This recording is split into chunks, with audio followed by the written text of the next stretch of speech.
শুভ সকাল বন্ধুরা।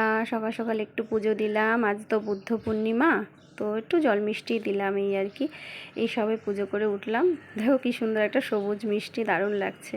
আর এখানে টক দই আছে, দুপুরবেলা ঠাকুরকে সেবা দেবো, আমরাও সেবা নেবো।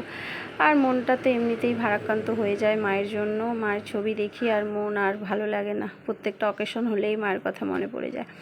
আর এখানে একটু হালকা করে বুদ্ধদেবের ডেকোরেশন করেছি, একটু সাজিয়েছি। বিশেষ দিন তো একটু বিশেষভাবেই উদযাপনটা করতে ইচ্ছা করে, কিন্তু মন খারাপ থাকার জন্য পারি না এই আর কি। আর দেখো রোদও আছে বেশ ভালো, কি সুন্দর না ঠাকুরটা, ঝলমল করছে রোদ চারিদিক, আবার একদিক মেঘলা।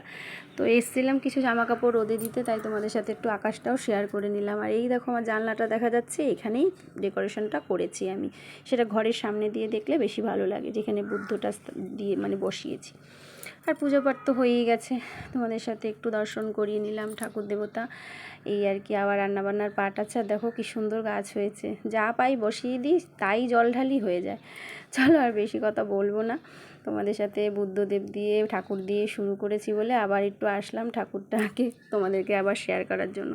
একটু বলো, ডেকোরেশন কিছুই না, জাস্ট একটু বসিয়েছি এই আর কি। এখানে ছোট ছোট পাথর দিয়েছি, ফুল দিয়েছি, আর আমার তো বুদ্ধদেব ছিলই। তো চলো দেখে নিয়েছো, এবার টাটা করে দিই।